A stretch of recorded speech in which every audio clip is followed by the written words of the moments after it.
¿Cómo? ¿Ah? Bueno, vamos de nuevo, pues. Ya la semana pasada, el martes lo vimos. Casi pelean conmigo porque los mandé a morir. El, el domingo no pudimos tocarlo siquiera ni por encimita. Por una preguntita que me hicieron. ¿Ah?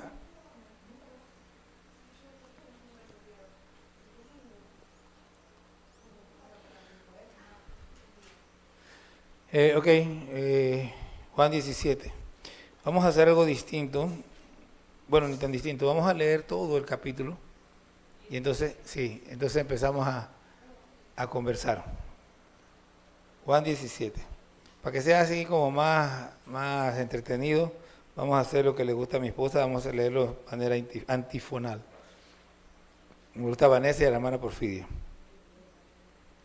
Estas cosas habló Jesús y levantando los ojos al cielo dijo: Padre, la hora ha llegado, glorifica a tu Hijo para que también tu Hijo te glorifique a ti.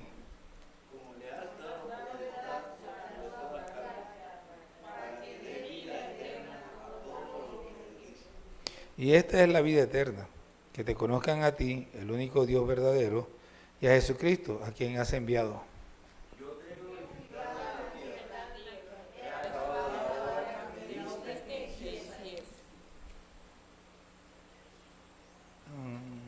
Ajá. Ahora pues, Padre, glorifícame tú al lado tuyo, con aquella gloria que tuve contigo antes que el mundo fuese. He manifestado tu nombre a los hombres que del mundo pediste. Yo era y no lo diste. Y han guardado tu palabra. Ahora han conocido que todas las cosas que me has dado proceden de ti. Porque la palabra que me diste les he dado, y ellos la recibieron, Y han conocido verdaderamente que salí de ti, y han creído que tú me enviaste.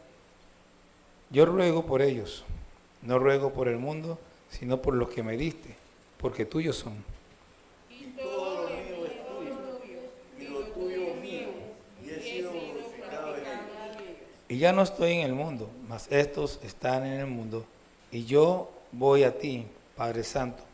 A los que me has dado, guárdalos en tu nombre, para que sean uno, así como nosotros.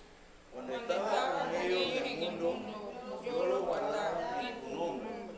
Ahora a los que me diste, yo lo guardé. Y ninguno de ellos se perdió, sino el hijo de perdición, para que la escritura se cumpliese. Pero ahora voy a ti, y hablo esto en el mundo, para que tengan mi gozo cumplido en sí mismos. Yo les he dado tu palabra y el mundo los aborreció, porque no son del mundo, como tampoco yo soy del mundo. No ruego que los quites del mundo, sino que los guardes del mal. No son del mundo, como tampoco yo soy del mundo. Santifícalos en tu verdad, tu palabra es verdad. Como tú me enviaste al mundo, así yo los he enviado al mundo. Y por ellos yo me santifico a mí mismo, para que también ellos sean santificados en la verdad.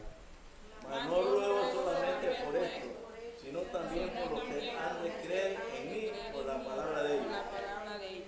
Para que todos sean uno, como tú, oh Padre, en mí y yo en ti, que también ellos sean uno en nosotros, para que el mundo crea que tú me enviaste. La gloria que me diste, yo les he dado, para que sean uno, así como nosotros somos uno. Yo en ellos y tú en mí, para que sean perfectos en unidad, para que el mundo conozca que tú me enviaste y que los has amado a ellos como también a mí me has amado.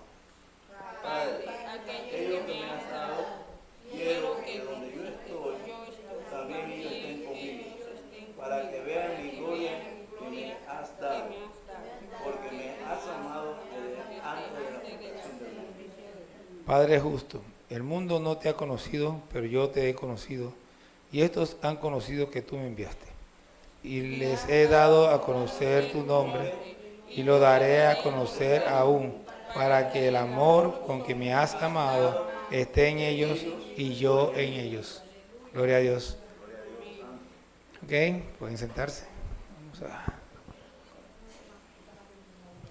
Vamos a conversar un poco, ¿no? Aquí tenemos a Jesús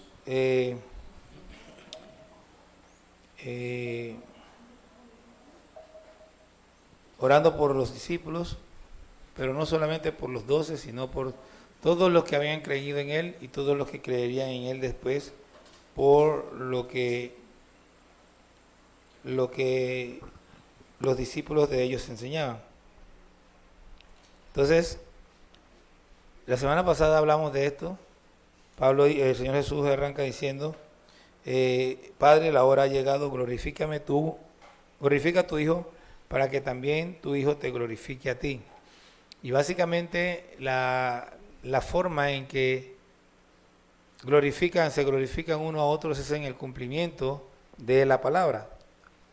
Estaba la palabra que decía que Cristo tenía que padecer, y al cumplirse la palabra, el Padre era glorificado porque es la palabra del Padre que se está cumpliendo, pero también el Hijo es glorificado porque Él está cumpliendo con lo que el Padre ha determinado, y se glorifican unos al otro al uno hacer lo que el otro mandó y el otro haber dicho o haber hecho que se profetizara anteriormente. Entonces, dice, como le has dado potestad sobre toda carne para que dé vida eterna a los que le diste. Primero dice que le ha dado potestad de toda carne. Eso me recuerda a Juan 3:16, porque dice que de tal manera amó Dios al mundo. Entonces dice que el que no cree ya ha sido condenado, 18. Entonces aquí dice, le ha dado potestad sobre toda carne. El Señor tiene potestad, poder sobre toda carne. ¿Ok? Pero dará vida solamente a los que el Padre le dio. Allá en Juan 5 o Juan 6, creo que Juan 5, Jesús dice, nadie puede venir a mí si el Padre que me envió no le trajere. Entonces, es el Padre el que escoge a los que han de ser salvos, a los que han de ir a Cristo. Entonces, hay una expresión aquí que es muy importante, dice, para que dé vida eterna. Y esta es la vida eterna, que te conozcan a ti, el único Dios verdadero, y a Jesucristo a quien he enviado. Entonces, ¿se puede conocer al Padre sin conocer al Hijo? ¿Se puede conocer al Hijo sin conocer al Padre? Él mismo dijo, ¿todavía no me conoces, Tomás? ¿No crees que yo soy en el Padre y el Padre en mí? O sea, la manera de conocer al Padre es conocer al Hijo. Si conocemos a Cristo, ya conocemos al Padre. Pero nadie puede conocer a nadie a través del Padre. O sea, se tiene que ir a través del Hijo para conocer al Padre. Al conocer al Hijo, conocemos al Padre. Pero Jesús dijo que al Padre nadie le ha visto, nadie le conoce, sino a través del Hijo. Es el Hijo el que nos glorifica, el que nos presenta al Padre. Aquí hay un orden que hay que entender. El Padre, nadie lo ha conocido y nadie lo va a conocer, a menos que conozcamos primero a Cristo. Entonces, pero Cristo está en la tierra. Entonces, ¿cómo hacemos para conocer al Padre si Cristo no está en la tierra?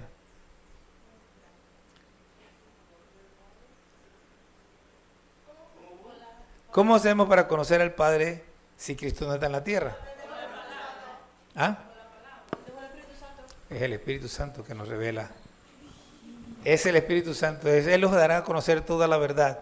Es el Espíritu Santo. Nosotros necesitamos, una persona puede leer la palabra y por medio de la palabra simplemente, sin el Espíritu, puede conocer a Dios.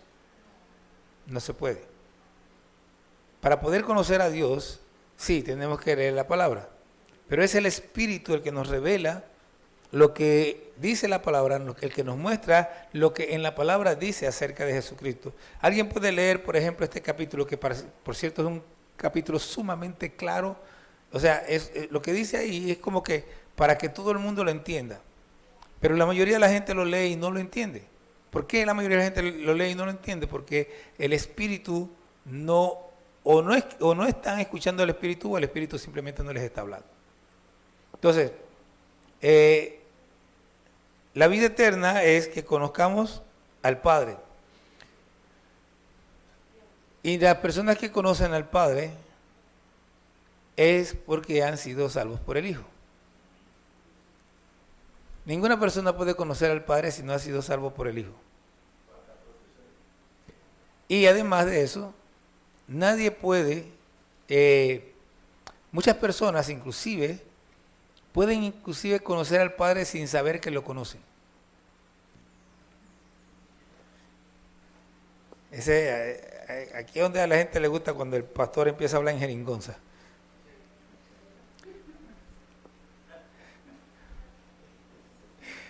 Eso es fácil. Mire, dice Juan 14:8, Felipe le dijo, Señor, muéstranos al Padre y nos basta. Jesús le dijo, ¿tanto tiempo hace que estoy con vosotros y no me has conocido, Felipe?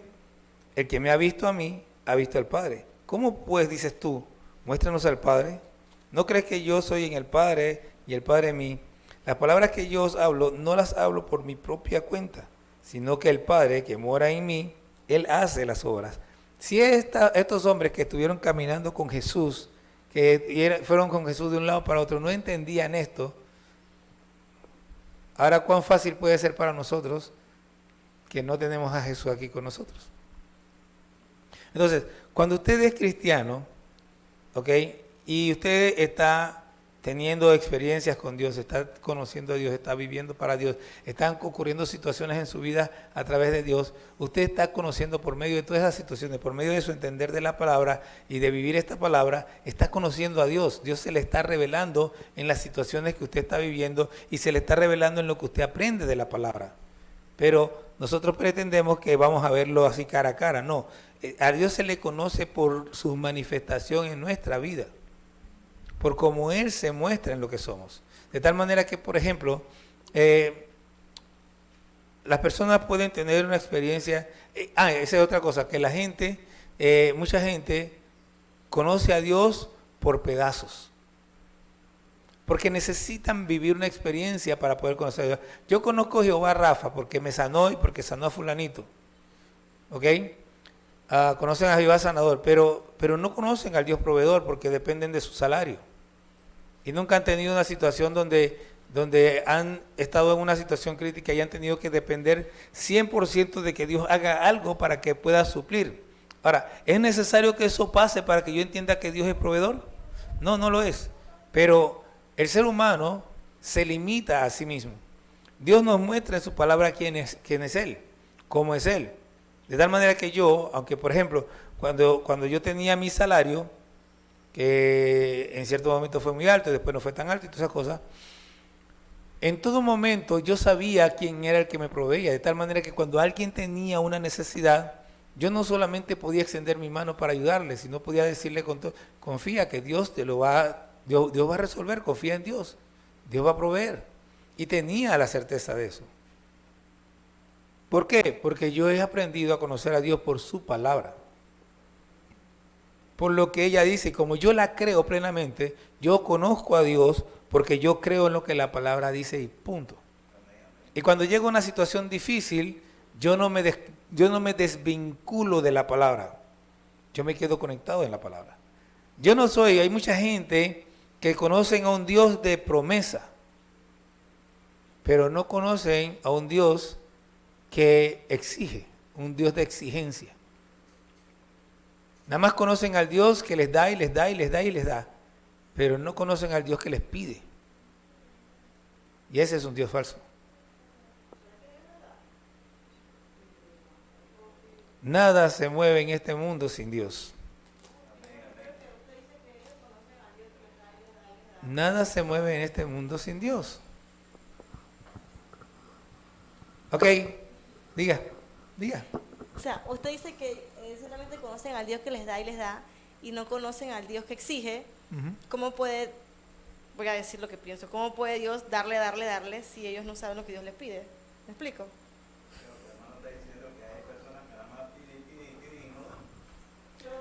Pero la Biblia dice sobre Dios que Dios hace salir su sol sobre y hace llover sobre, de tal manera que todo el mundo recibe la lluvia ¿de quién? Y reciben el sol ¿de quién? Y el dinero que reciben ¿de quién viene? Porque es que la Biblia dice de Jehová es la tierra y su plenitud, el mundo y lo que en él habita. Por lo tanto es Él el que da. Ahora, Alguno dirá, pero ¿cómo Dios le puede dar a los malos?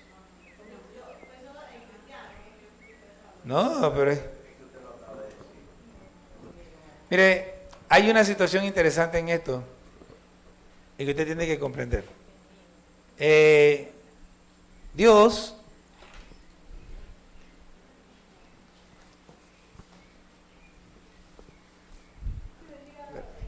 hay una cosa interesante en esto.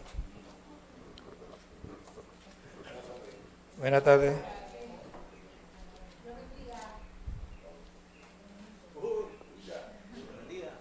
Para que puedas ver bien.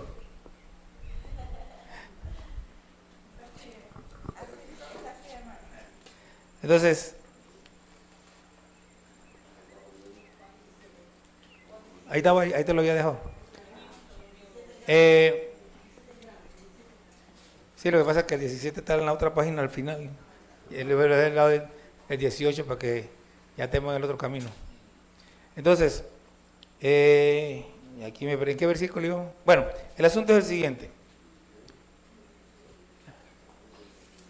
Una cosa que es difícil de entender, la gente quiere creer que Dios es bueno. ¿Dios es bueno? Sí. Definitivamente Dios es bueno. Eso no es discutible. Sin embargo, algunos quieren creer que Dios es bueno desde el punto de vista humano y Dios no es bueno desde el punto de vista humano. Dios es bueno desde el punto de vista de Dios. Entonces, los pensamientos de Dios son mucho más allá de los pensamientos nuestros. Ahora, ¿entiende? Hay alguna cosa que tenemos que entender. Dios tiene un plan no solamente para la iglesia, Dios tiene un plan para toda la humanidad y el plan de Dios se va a cumplir. Ahora, la vez pasada les dije algo que yo estoy seguro que no lo entendieron, pero ahora se lo voy a volver a decir. Aun cuando las cosas malas se cumplen, es Dios que tiene su mano allí. Y se lo puedo mostrar pues, de manera bastante sencilla. Puede ser que a usted no le guste, pero eso es así. Y yo se lo puedo mostrar sencillamente porque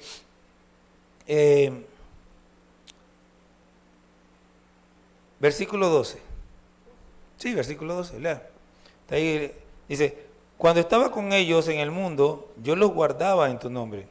A los que me diste yo los guardé y ninguno de ellos se perdió, sino el hijo de perdición, para que la escritura se cumpliese. ¿A usted no le parece que hay algo raro en ese versículo? ¿Quiere que se lo vuelva a leer? Mire, se lo voy a volver a leer. Dice, cuando estaba con ellos en el mundo, yo los guardaba en tu nombre.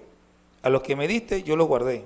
Y ninguno de ellos se perdió, sino el hijo de perdición, para que la escritura se cumpliese. ¿A usted no le parece que hay algo raro en ese versículo? Él se perdió para que la escritura se cumpliese. ¿A usted le parece que eso está bien? Pareciera, ¿cierto? Ningún pobre. Ningún pobre.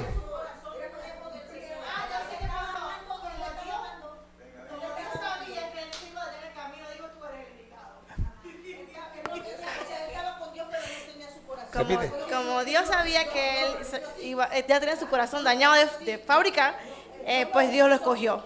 Ya. Vea, Dios dice, no, iba a buscar el versículo de esto, pero se me olvidó. Dios dice, yo soy Dios y no hay ningún otro. Yo no lo conozco. Y Dios dice lo siguiente, yo soy Dios que te anuncio el final desde el principio. Dios sabe todo lo que va a pasar desde el principio hasta el final. Cada detalle Él ya lo conoce. De tal manera que Él sabe quiénes van a estar aquí hoy y quiénes no. Entonces, Él anuncia, una de las formas en que Dios dice, yo soy Dios, es que desde allá dijo, este se va a perder. Porque Él ya sabía. Entonces, para que la escritura se cumpliese, significa para mostrar que yo soy Dios, que te anuncio el final desde el principio. Que te lo muestro. Antes de que pase, ya yo te estoy, hay otro versículo que dice, antes de que pase, ya yo te lo estoy diciendo. Algo así. Estoy parafraseando. Antes de que pase, ya yo te estoy diciendo que va a pasar. Y pasa simplemente. Mire, cuando los magos llegaron a Jerusalén, Esto es hasta peor todavía. Es peor todavía. Porque dice cuando los magos llegan a Jerusalén, y yo se los pregunté la vez pasada y ustedes no la cogieron, no la captaron, porque en esta misma línea iba. Los magos llegan a Jerusalén y preguntan, ¿dónde está el rey de Israel que ha nacido? Entonces, el rey de los judíos que ha nacido. Entonces Herodes corre y llama a los sacerdotes y le pregunta, ¿dónde habría de nacer? Ellos sabían que iba a nacer ¿dónde? En Belén. ¿Sabían o no sabían? Ellos le dijeron a Herodes que iban a nacer en Belén. Ahora, ellos tenían que preguntarle a Herodes, ¿sí? Los sacerdotes le dijeron que en Belén, porque escrito está, sí, en Belén. Ahora, ellos tenían que preguntarle a Herodes dónde iban a nacer, o a alguien en el pueblo. Ellos no le preguntaron a Herodes, ellos preguntaron en el pueblo. Ellos tenían que preguntar, dígame. ¿Por qué no tenían que preguntar? Ellos no sabían, pero ¿por qué no tenían que preguntar? Porque la estrella lo venía guiando desde por allá. Ahora que está cerquita, ¿para qué tienes que preguntar? Si la estrella te está guiando desde por allá, ella te va a llevar a donde es. ¿Ok? Pero entonces te encuentras en el capítulo, en el mismo capítulo, terminando esa escena, que los magos, Dios le revela a los magos, no vuelvan a Herodes, porque quieren matar al niño. Y ellos se fueron por otro lado. ¿Y qué pasó después? Ajá, ¿y qué hizo Herodes? Para que se cumpliese la escritura.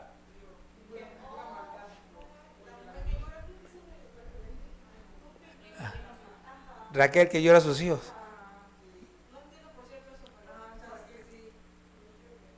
Raquel era la mamá de José y de Benjamín. Mire, esto lo único que te muestra a ti es la omnisciencia de Dios. No te habla ni de la bondad ni de la maldad de Dios, sino el preconocimiento que Dios tiene de las cosas. Es para que tú sepas que Él es Dios y que sabe lo bueno y lo malo desde antes y que te lo anuncia desde antes, para que tú sepas que Él es Dios.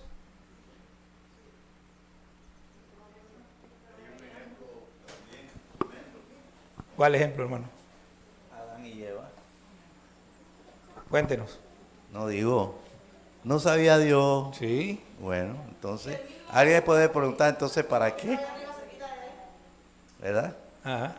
Alguien puede preguntar entonces ¿para qué Dios puso al hombre, hizo al hombre? Dios nos hizo por una sola razón. Sí, por eso digo, pareciera que hubiera una contradicción, pero, Sí, pero no la Dios hay. sabía que ellos iban a pecar. No la hay, no hay ninguna contradicción. En realidad, solo hay una respuesta a la creación del hombre. Dios nos hizo porque nos amó.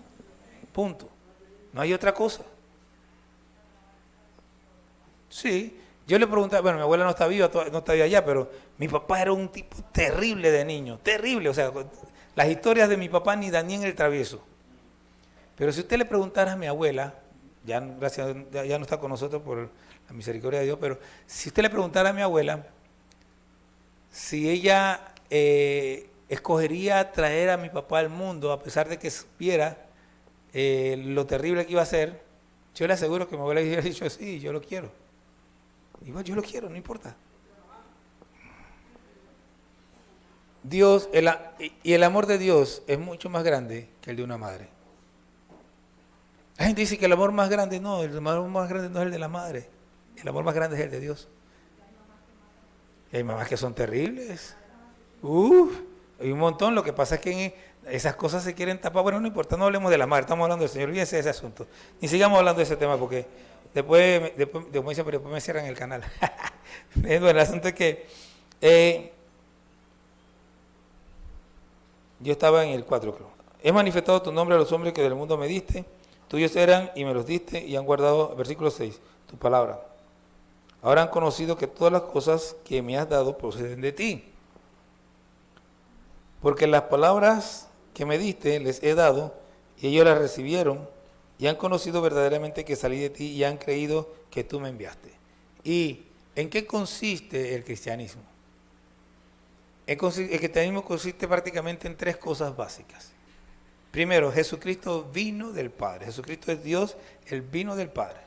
Segundo, Jesucristo dio su vida. Jesucristo pagó por todos nuestros pecados. Y esta parte es bastante amplia y la mayoría de la gente no entiende que no solamente fue la cruz fue la culminación de toda una serie de cosas que Cristo hizo para pagar por nuestros pecados. Eso es como el sello, ¡pam! Si Él no muere en la cruz, todo lo demás que hizo no tiene ningún valor. ¿Ok? Entonces, Jesús pagó por nuestros pecados. Ya nosotros somos perdonados por el sacrificio de Cristo en la cruz. Tercero, Jesucristo resucitó como primicia, como el primero de muchos que vamos a resucitar si llegamos a morir, y si no hemos muerto, pues seremos transformados. Cuarto, Cristo va a venir por los suyos. Y cuando Cristo venga por los suyos, vamos a estar con Él para siempre. Siempre, en todo momento, vamos a estar con Él todo el tiempo.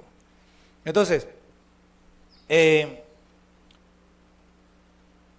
nos dio su palabra para que entendamos qué es o quién es Dios. Cómo es Dios, lo que Dios quiere. Y nosotros tenemos dos decisiones que hacer. O una decisión más bien que tiene dos aspectos, porque si no hay dos opciones no hay decisión que tomar. Pero hay una decisión que tomar. O nos aferramos a este mundo o nos desprendemos de este mundo. Si me aferro a este mundo, voy a vivir sin Cristo. Si me desprendo de este mundo y me entrego a Cristo, entonces voy a vivir con Él para siempre. Pero es una decisión que cada quien tiene que tomar. Y no es fácil, porque es como dice mi cuñado, un día a la vez. Dice mi cuñado, un día a la vez, porque usted hoy puede estar muy eufórico. Yo creo que algunos de nosotros hemos vivido eso, que hay un día en que todo está esplendoroso, tengo mucha fe, qué maravilloso, y al día siguiente estoy flateado. Yo no sé si creer en Dios, no sé si creer en los pajaritos que estoy viendo, yo no sé si creer Pero es que esto no es por emoción. Si usted vive por emoción, un día va a estar arriba, y otro, como dice la canción, subiendo y bajando, va a estar subiendo y bajando. Pero si usted se aferra a la palabra, si usted crea la palabra, cuando usted se para flateado, la palabra lo infla. La palabra le da vida, le recuerda quién es su Dios, y usted con ese conocimiento, con ese entendimiento, vamos para adelante, seguimos caminando. Pero tiene que aferrarse a la palabra. Dice, porque las palabras que me diste, versículo 8, les he dado, y ellos las recibieron, y han conocido verdaderamente que salí de ti, y han creído que tú me enviaste. Ellos la recibieron. Usted tiene que recibir la palabra, y si recibirla es creerla, sin dudar en ella. Yo ruego por ellos, no ruego por el mundo, sino por los que me diste, porque tuyos son. Si usted es de Cristo, entonces le pertenece también al Padre. Y todo lo mío es tuyo, y lo tuyo mío, y he sido glorificado en ellos. Y ya no estoy en el mundo. Mire, él estaba en el mundo, pero dice que ya no estaba en el mundo. ¿Sabes lo que eso significa? Ya terminé, ya se acabó, ya no tengo más nada que hacer aquí, ya no sigo aquí. Pero ellos están empezando, ellos están en el mundo. A ellos les toca hacer la tarea, a ellos les toca trabajar, a ellos les toca caminar, a ellos les toca predicar, a ellos les toca a ellos. Ya yo terminé, se acabó. Dice, ya no estoy en el mundo, mas estos están en el mundo. Y yo me voy a ti, Padre Santo. A los que me has dado, guárdalos en tu nombre, para que sean uno, así como nosotros. ¿Cuál era el deseo de Jesús? Jesús deseaba que nosotros fuéramos uno con Él, uno con el Padre. ¿Y qué significa ser uno con el Padre? Nos vamos a pegar con Dios y con Jesús para hacer un solo muñeco grande, así como en las cómicas que se pegaban los robots y uno era el brazo, el otro eran los pies. ¿Cómo es que vamos a ser uno con el Padre? ¿Cómo somos uno con Dios? A ver, ¿cómo somos uno con Dios? Dice, y ya no estoy en el mundo, mas estos están en el mundo, y yo voy a ti, Padre Santo, a los que me has dado, guárdalos en tu nombre, para que sean uno, así como nosotros. ¿Cómo somos uno nosotros? Ok, aquí está hablando de no ser uno con Dios, sino cómo somos nosotros, cómo somos uno. Sí y no. El Espíritu es necesario, pero ¿cómo somos uno? Cuando la iglesia es una sola iglesia, es uno solo en Cristo. cuando tenemos el mismo sentir, el mismo deseo, caminamos en la misma dirección, hacemos lo mismo, estamos todos entregados a Cristo para servir y agradar a Cristo, cada quien haciendo lo que le corresponde, pero todos en la misma dirección, con el mismo deseo. ¿Cuál es el deseo que debemos tener todos? El deseo de agradar al Padre. Y para poder agradar al Padre tenemos que conocer la voluntad del Padre. Y cuando conocemos la voluntad del Padre tenemos que hacer la voluntad del Padre. Y entonces cuando nosotros conocemos al Padre, conocemos el deseo del Padre, conocemos la voluntad del Padre y hacemos la voluntad del Padre, entonces agradamos al Padre. Y somos uno con Él y uno con Cristo.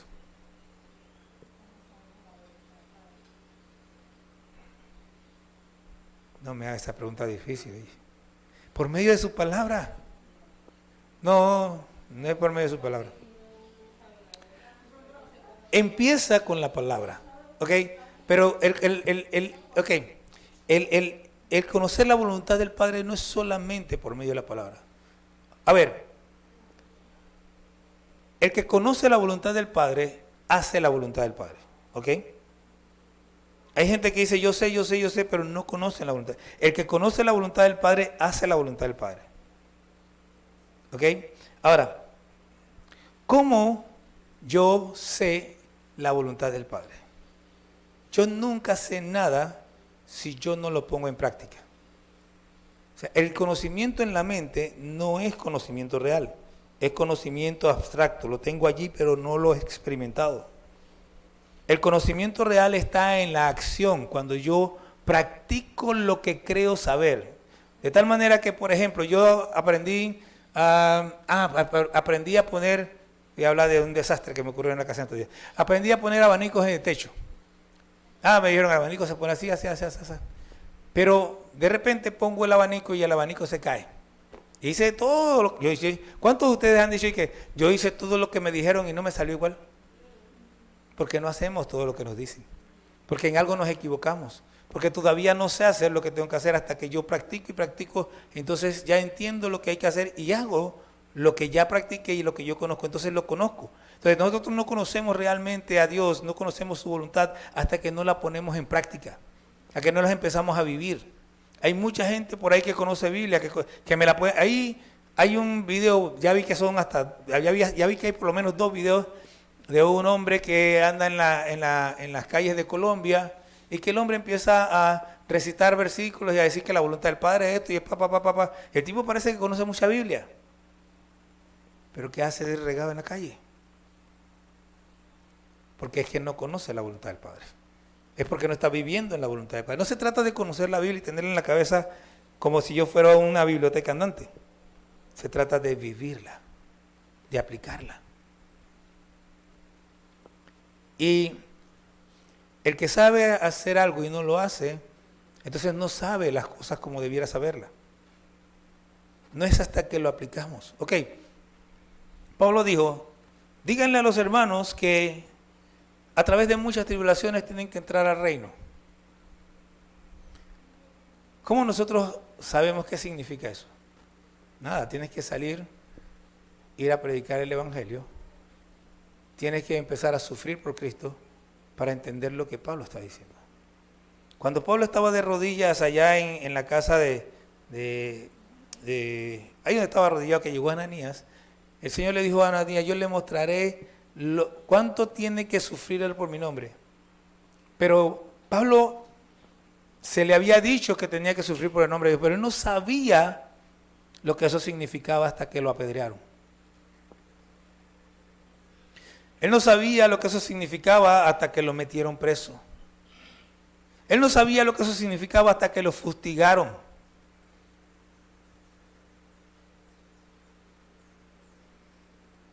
¿Quiere conocer la voluntad de Dios? Deje de leer solo la palabra, empieza a vivirla, no solo léala, vívala, aplíquela. Yo hace años le hablé a ustedes de Juan Méndez, de cómo Dios se convirtió después de una situación difícil, cómo había maltratado a Hilario, que fue quien le mostró vívidamente quién era Cristo. Y cuando él dice que él quería hablarle a su papá, dice, ¿cómo hago? Le dijo al Señor, y que, ¿cómo hago para llevar a mi papá a los pies de Cristo? Y entonces Dios le dijo, haz lo que hizo Hilario contigo. ¿Qué hizo Hilario con él? Le mostró a Cristo. Cuando él lo pateó y lo dejó todo hecho un desastre, enyesado desde los pies hasta la cintura, Hilario, y él se estaba muriendo, Hilario todo enyesado y es un desastre, fue donde su pastor le pidió la llave de la iglesia y se fue a orar por aquel que lo había maltratado. Haz lo que hizo Hilario contigo. Cuando tú estabas golpeándolo, él estaba orando por ti. Cuando tú saliste del hospital y llegaste a la construcción y que habías puesto a Hilario a trabajar como un perro, Hilario se levantó y gritó, gloria a Dios, padroncito, había estado orando por usted, qué bueno que está aquí. Y tú lo estabas maltratando. Digo, Dios no le dijo todas esas cosas, yo les estoy diciendo lo que hizo Hilario. Haz lo que hizo Hilario. Ve y predica. Te van a golpear, te van a ignorar, te van a maltratar. Haz lo que Cristo hizo por ti, ya no Hilario. Porque eso fue lo que Cristo hizo por nosotros. Lo golpearon, lo fustigaron. Hay una parte en la Biblia que usted quizás no la ha leído, pero dice en uno de los evangelios que dice que agarraron una madera y le dieron en la cabeza. Imagínense un soldado con un pedazo de tabla y ¡paquiti! Lleno de maldad. Porque a ellos ni les importaba. Ellos no eran judíos, a ellos no les importaba Jesús, solo que eran malos. Entonces, nosotros tenemos, Jesús dice, yo ruego por ellos, no ruego por el mundo, sino por los que me diste, porque tuyos son. Y todo lo mío es tuyo y lo tuyo mío, y he sido glorificado en ellos. Y ya no estoy en el mundo, mas estos están en el mundo, y yo voy a ti, Padre Santo, a los que me has dado, guárdalos en tu nombre, para que sean uno, así como nosotros. Cuando estabas con ellos en el mundo, yo los guardaba en tu nombre. A los que me diste, yo los guardé, y ninguno de ellos se perdió, sino el hijo de perdición, para que la escritura se cumpliese. Pero ahora voy a ti, y hablo esto en el mundo, para que tengan mi gozo cumplido en ellos. ¿Cuál era el gozo de Jesús? ¿Cuál es el gozo? Él dice, para que tengan mi gozo cumplido en ellos. Él quiere que su gozo sea cumplido. Hay algo que yo entendí hace mucho tiempo y es la razón real por la cual el Salmo 37:4, el versículo 4 del Salmo 37 es mi versículo favorito. No es solamente porque es un versículo bonito, es por lo que significa. El Salmo 37:4 dice, deleítate a sí mismo en Jehová y Él te concederá las peticiones de tu corazón. ¿Qué significa eso? Que si yo me deleito en Él, yo voy a desear lo que Él desea. Y al desear lo que Él desea, Él me va a conceder lo que hay en mi corazón, que es lo mismo que hay en el corazón de Él. Entonces Jesús dice, para que mi gozo sea cumplido en ellos. ¿Por qué? Porque ellos ya no van a vivir para sí, van a vivir para Dios. Van a vivir para hacer lo que Jesús le mandó. ¿Y qué quería Jesús que ellos hicieran? Que hicieran discípulos. ¿Y cuando ellos iban a gozar? Cada discípulo que ganaban era un gozo impresionante en sus vidas. Cada vez que una persona se convertía, ellos estaban felices. Eso es el gozo del Señor que se cumple en nosotros. El hacer la voluntad del Padre es el gozo del Señor en nosotros.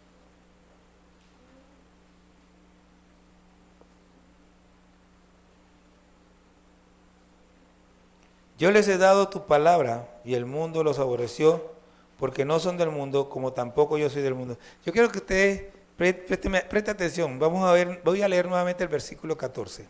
Dice, yo les he dado tu palabra y el mundo los aborreció porque no son del mundo como tampoco yo soy del mundo.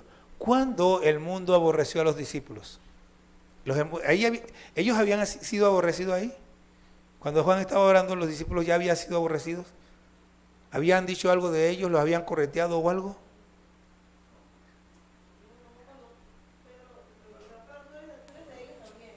Todavía no había pasado.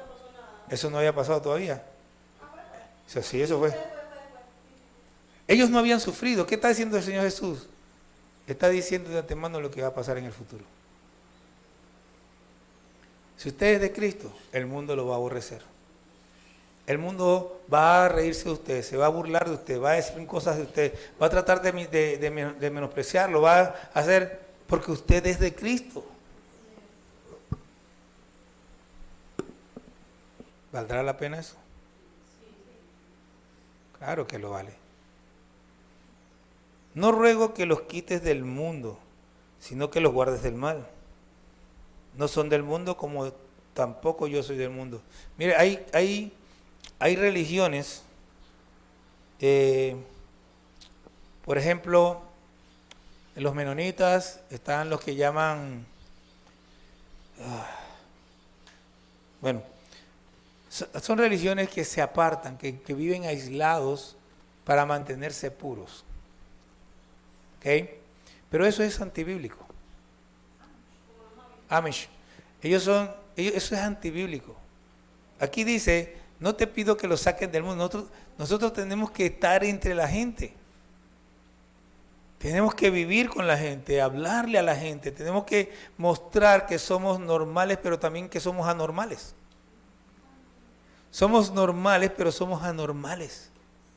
Somos normales porque somos gente de carne y hueso. Somos normales porque sentimos. Somos normales porque entendemos el dolor de la gente. Pero somos anormales porque cuando nosotros debiéramos estar enojados con la gente, los estamos amando. Cuando debiéramos odiarlos, los queremos acercarnos ahí. Cuando debiéramos pagarles mal, les pagamos con bien. Por eso es que somos anormales. Somos normales porque yo puedo sentarme a hablar con cualquier persona allá afuera y pues quizás alguno dirá que no, pero yo me puedo sentar con alguien a hablar tranquilamente sobre fútbol. Y por un rato no les hablo nada de Cristo. Y paso un buen rato con ellos conversando sobre fútbol y a lo mejor no les diga nada de Cristo. Pastor, pero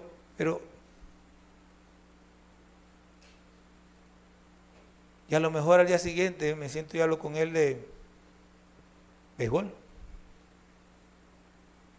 Pero les aseguro que muy pronto les voy a hablar de Cristo.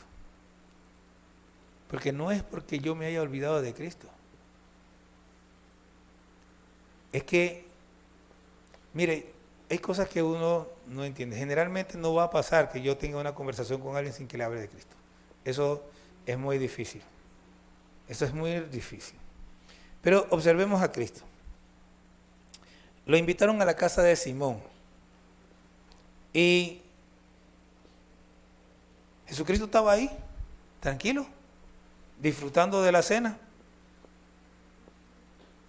Hasta que entró la mujer y le regó el perfume y le secaba los pies y Simón pensó, ni siquiera abrió la boca, pensó, si este fuera profeta, sabría quién y qué clase de mujeres que le toca. Entonces Jesús aprovechó para darle el mensaje. Y esto se repite una y otra vez. Jesús en la casa de Mateo está ahí hasta que los fariseos dicen, ¿por qué tu maestro come con publicanos y pecadores? Yo no he venido a buscar justos, sino a llamar a pecadores al arrepentimiento. Él no fue a ningún lado y empezó a bombardear a la gente apenas llegó a la casa. Él llegaba al lugar, compartía con la gente y en medio de la situación hablaba del evangelio, metía el mensaje de acuerdo a lo que estaba ocurriendo. Por eso es que yo puedo salir y llegar a la parada y ustedes me van a ver un momento que no digo nada. ¿No me interesa la gente? Sí, precisamente porque me interesa. ¿Qué yo les he dicho a ustedes que es el arma más poderosa que tienen? ¿Cuál es? ¿Cuál es? No. Sí, yo dije que sus oídos son las armas más poderosas que tienen. ¿No se acordaban, verdad? Es escuchar a la gente. Porque usted no se interesa de la gente con su boca, usted se interesa por la gente con sus oídos. Cuando usted empieza a escuchar las situaciones que la gente tiene, usted no se acerca a la gente a bombardearla con el evangelio. A veces la gente está cargada de problemas y usted le cae que y lo que hace es abrumar a la gente. Pero usted llega a la gente y escucha los problemas que tiene, habla con ellos de las situaciones que tiene y en medio de eso usted puede aplicar el bálsamo del evangelio.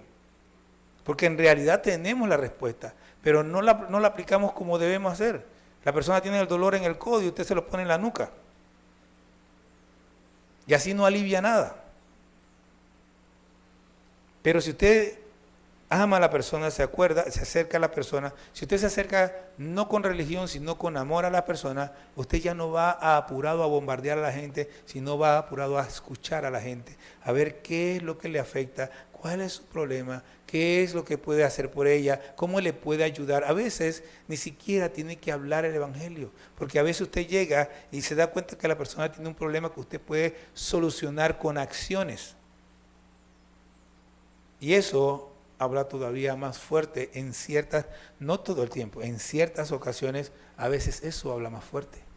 Pero si usted va con su idea preconcebida y va pensando que este se va a ir para el infierno y usted tiene que sacarlo del infierno, se va a perder la oportunidad de realmente darle a la persona lo que la persona necesita.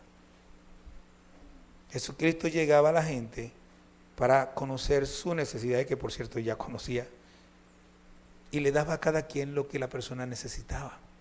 Él estaba en el lugar oyendo, viendo lo que estaba pasando. Sus dos ojos, mire, es como dicen por ahí que nos dieron 2 oídos para que oigamos más y una boca para que hablemos menos. Pero en realidad nos dieron 2 oídos para que oigamos más, 2 ojos para que veamos más y una boca para que hablemos menos. Los conductos de entrada son 6 y el de salida es 1 solo, porque también tenemos la nariz. Usted puede oler, el niño se hizo popó. Si usted quiere yo se lo cambio, señora. Yo le cambio hasta el pañal es hasta de tela, yo le cambio el pañal de tela. Sí, siempre y cuando le compres uno de reemplazo, ¿viste? Y no le compres Pampers, pero cuando tú te vas ese Pampers se acaba y ¿quién se lo repone? Tienes que comprarle de tela de nuevo. Suficiente. O a menos que vayas a regresar todos los días a limpiar al chiquillo. Entonces dice, no son del mundo. O sea, no son del mundo. No se comporte como del mundo porque usted no es del mundo. No haga las cosas que hace el mundo porque usted no es del mundo. Entiéndalo, el Señor ya lo separó y lo apartó. No somos iguales a ellos. Tampoco es que seamos mejores que ellos. A veces cuando uno dice esto, la gente que pero que yo soy cristiano. No, al contrario, nos bajamos. Entonces, santifícalos en tu verdad, tu palabra es verdad. ¿Qué dice aquí? Es sepáralos en tu verdad. Que ellos vivan distinto porque viven de acuerdo a tu verdad. Que nosotros vivamos, Señor, como dice la verdad, como dice la palabra, y no como vive el resto del mundo. Y aquí de nuevo volvemos a la prueba del cristianismo. La prueba del cristianismo es, ama a tu prójimo,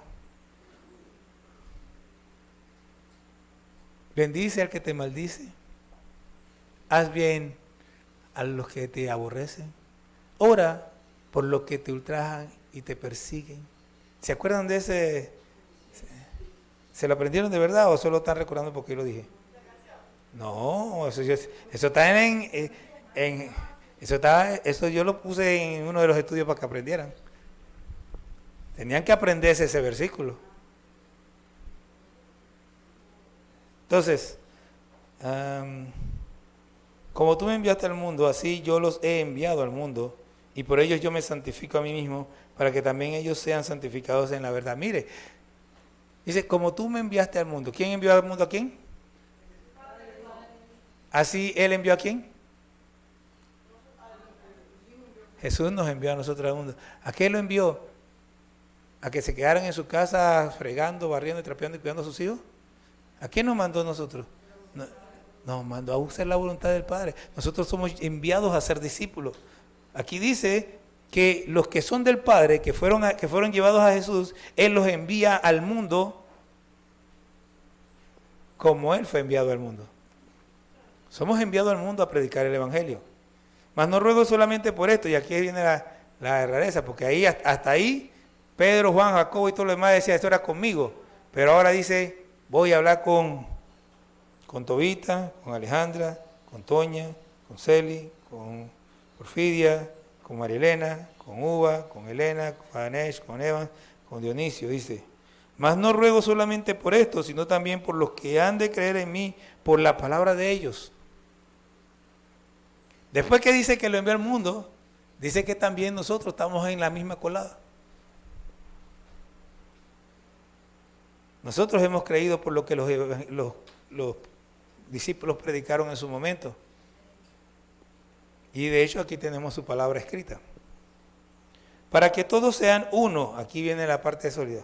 Como tú, oh Padre, en mí y yo en ti, que también ellos sean uno en nosotros, para que el mundo crea que tú me enviaste. ¿Para qué debemos ser uno? Para que el mundo crea en Cristo Jesús. Si nosotros como iglesia nos comportamos todos como un mismo pueblo, con un mismo sentir, con un mismo deseo, el mundo se va a dar cuenta que el que está aquí es Cristo.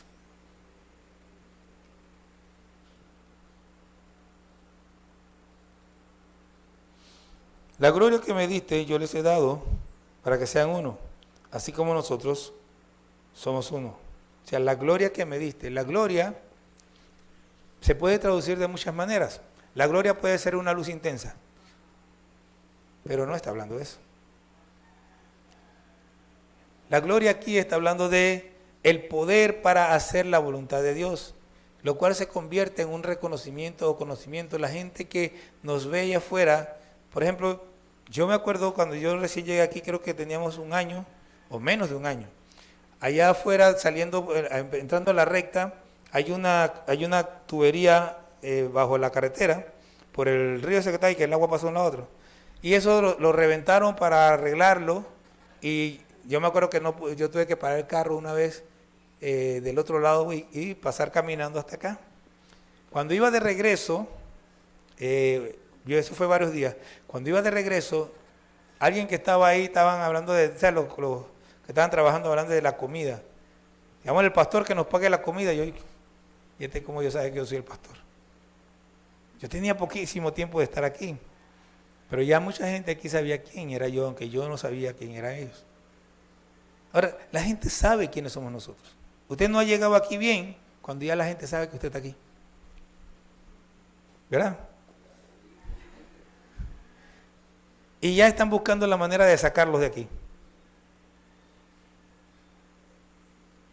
Pero todo depende de la decisión que usted tomó, si la tomó en serio o no. Eso es lo que hace la diferencia. Si usted tomó la decisión en serio, el mundo puede hacer lo que le da la gana, no va a poder sacarlo de aquí. Y usted va a ir creciendo y creciendo, y la voluntad de Dios se va a ir cumpliendo en su vida. Pero si su decisión fue así como tímida, como dice Toña, entonces no va a durar mucho. Dice, yo en ellos y tú en mí, para que sean perfectos en unidad, para que el mundo conozca que tú me enviaste y que los has amado a ellos como también a mí me has amado. ¿Cuántos les gusta que Dios les ame? Ahora, aquí hace una diferencia. Aquí acabo de darme cuenta de algo interesante. Sí, ¿de qué te diste cuenta? A ver, pon el micrófono para que todo el mundo oiga. No importa, tú tienes derecho a tener tu propia opinión. Yo pienso que ahí dice que tenemos que ser perfectos en unidad. Ajá, está bien, esa es una parte. Pero mire lo que dice, mire la aclaración que hace aquí. ¿Ok? Mire la aclaración que hace aquí. Ajá. Después de lo que dijo Celi, dice, para que el mundo conozca que tú me enviaste y que los has amado a ellos como también a mí me has amado. Ok, no dice allá Juan 3:16 que de tal manera amó Dios al mundo, ¿sí? Y nosotros interpretamos que amó al mundo. Entonces, ¿por qué aquí aclara que ha amado a los que le dio como un amor aparte, como un amor diferente? ¿Se dan cuenta? Cuando empezamos con la discusión de que si la salvación es para todo el mundo, que si Cristo murió por todo el mundo, la gente puede decir muchas cosas, pero yo he llegado a entender algo así. Si Cristo hubiera muerto realmente por todo el mundo sería salvo. Pero Él murió por aquellos que el Padre le dio, Él murió por aquellos que creen en Él. Y eso es lo que dice aquí, tú los has amado a ellos como me has amado a mí. ¿Cómo ama al Padre al Hijo? Como a un hijo. Y el Padre nos ama a nosotros como hijos de Él. Pero a los otros no los ama así. A los que son del mundo, el Padre no los ama como a hijos porque no son sus hijos. Pero a ustedes, Él los ve como a hijos.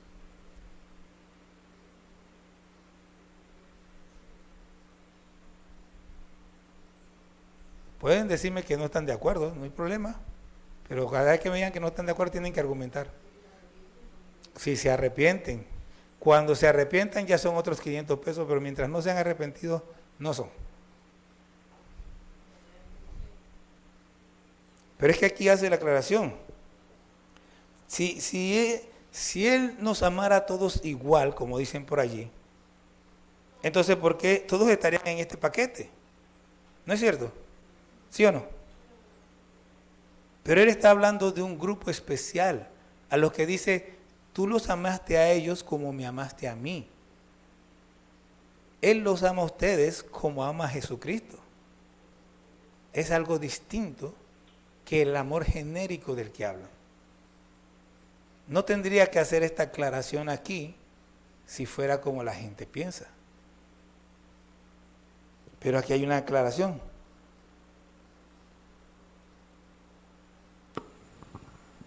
La belleza de ese amor es que yo no tuve que ver con eso. Fue su gracia, fue Fue porque Él quiso. el porque Él quiso. Entonces, por eso debemos estar tan agradecidos con Dios y querer tanto agradarlo a Él, porque nos escogió, o sea, y no pensar que soy más que otras personas, pero sí soy amado por el Padre, así que tengo mucha gratitud para Él, para con Él, fidelidad. Entonces dice, Padre, aquellos que me has dado, quiero que donde yo estoy, también ellos estén conmigo. ¿Y yo qué dije? Para que vean mi gloria que me has dado, porque me has amado desde antes de la fundación del mundo. Mire, ¿a quién le gustaría ver a Cristo en todo su esplendor? A ver, así como decía allá en Apocalipsis, que dice que su rostro es como el sol y sus ojos como llama de fuego, vestido con una túnica que llega hasta el suelo, con un cinto de oro en el pecho, que sus pies son como de bronce, o como el anciano de días. Debe ser maravilloso estar frente a Él y poder verlo como es.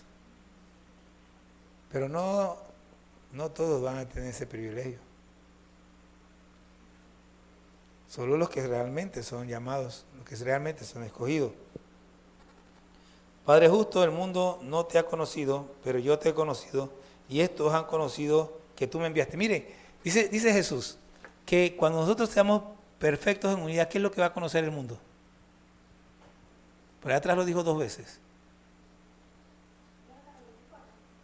Ahora mismo estoy leyendo el 25. Él dice, cuando usted dice, yo quiero que sean perfectos de unidad para que el mundo conozca ¿qué cosa? Que tú me enviaste. ¿Y cómo van a conocer eso? Porque ya nosotros conocimos que el Padre lo envió. Entonces nosotros le comunicamos a ellos lo que ya nosotros hemos conocido. Y el mundo va a conocer que Cristo es el Cristo. O que Jesús es el Cristo. Y les ha dado a conocer tu nombre. ¿Cuántos conocen el nombre del Padre?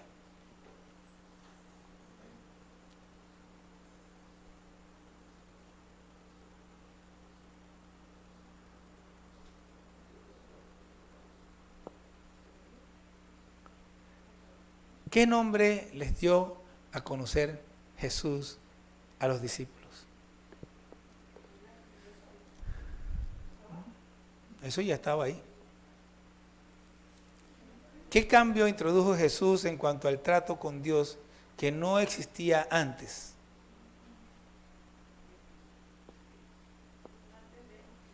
Antes en el Antiguo Testamento. Antes de Jesús, nadie trataba a Dios de esa forma. ¿Qué trato introdujo Jesús con el Padre que antes no existía? Que nadie llamaba a Dios de la manera en que Jesús lo llamaba. Padre. Abba, Padre, dice Jesús. Padre bueno, Padre justo. Padre, Jesús siempre decía Padre, pero cuando decía Abba, Padre, estaba hablando de una relación que tenía dos niveles, el respeto y la intimidad de Dios con el Padre, de Jesús con el Padre. El respeto y la intimidad, porque hay gente que puede decirle papá a su padre o papito a su padre porque acostumbró a decirle de esa manera, aunque es muy raro que alguien que llame a su papá de esa manera no lo respete, pero sí hay gente. Pero se trata de que tiene que haber las dos cosas, el respeto y la relación íntima entre el Padre y el Hijo. Había una relación muy íntima entre Jesús y el Padre. Entonces, a través de Jesús se llega a conocer esa relación íntima con Dios y se llega a establecer en nosotros esa misma conexión. Y si usted no me cree, acompáñame por favor a Romanos capítulo 8. Romanos capítulo 8. Y yo le voy a mostrar.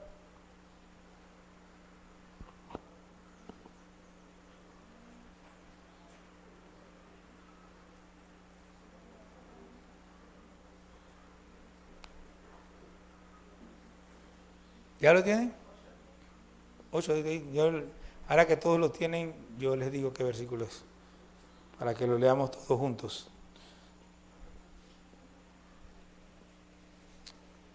Mire lo que pasa cuando nosotros tenemos esa relación con Dios.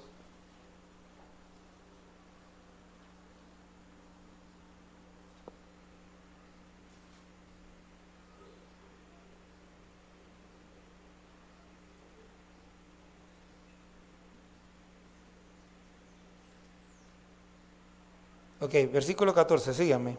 Dice, porque todos los que son guiados por el Espíritu de Dios, estos son hijos de Dios. Pues no habéis recibido el espíritu de esclavitud para estar otra vez en temor, sino que habéis recibido el espíritu de adopción por el cual clamamos Abba, Padre. El Espíritu mismo da testimonio a nuestro espíritu de que somos hijos de Dios, y si hijos, también herederos, herederos de Dios y coherederos con Cristo, si es que padecemos juntamente con Él, para que juntamente con Él seamos glorificados. ¿Qué les parece?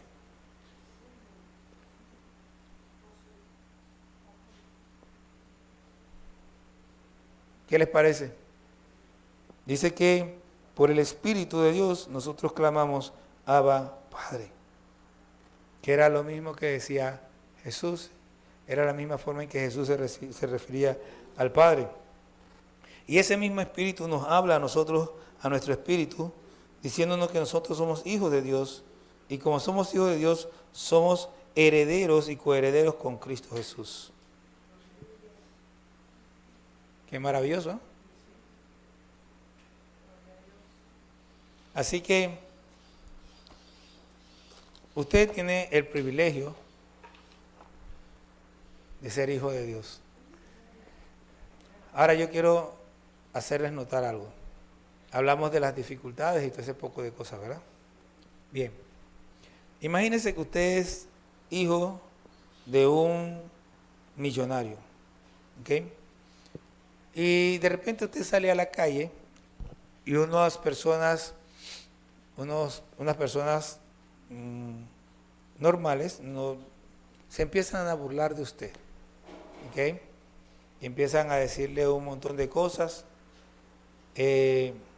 tratando de hacerle sentir mal.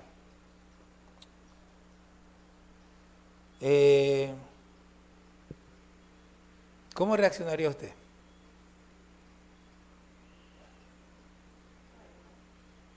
Yo soy el millonario. Yo soy el dueño de todas las cosas. Ellos pueden burlarse todo lo que quieran, pero cuando yo llego a mi casa, tengo mi comida tranquila, tengo toda mi comida y tengo todas mis cosas pagas. Ellos tienen que ver qué hacen. Ahora, usted es millonario. Todas las cosas son de Dios. Todo lo que existe es de Dios. No significa que nosotros vamos a pedirle a Dios y Dios nos va a dar todo lo que queremos, porque Dios no es un Dios consentidor ni nada por el estilo. Pero Dios está ocupándose de usted. Y Dios está cuidando de que todo lo que usted necesita lo tenga, lo que es importante. Y Jesucristo oró para que Dios lo guarde del mal. Así que cuando hay situaciones de dificultad, situaciones de problema, nosotros vamos a estar guardados del mal hasta, y aquí volvemos a la discusión de la semana pasada, hasta que cumplamos con nuestra tarea. Hasta que nosotros hayamos hecho aquello por lo que Dios nos llamó a hacer. Usted está aquí no simplemente para que sea un religioso más, un cuadrangular más. Usted está aquí porque Dios tiene un propósito con su vida. Y en la medida que usted se entrega en las manos de Dios, Dios va a ir cumpliendo ese propósito en su vida. Y usted va a ir viendo la gloria de Dios en las cosas que ocurren en su vida. Y va a llegar un momento en que usted va a decir, estoy satisfecho. He acabado la carrera, como dijo el apóstol Pablo. He peleado la batalla. Por lo demás, me queda la corona de vida. Así que, sonría, que Dios le ama.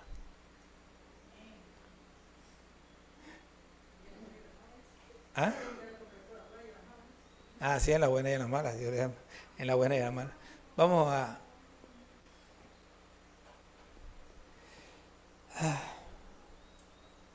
Bueno, no sé si tenía alguna pregunta, pero el tiempo...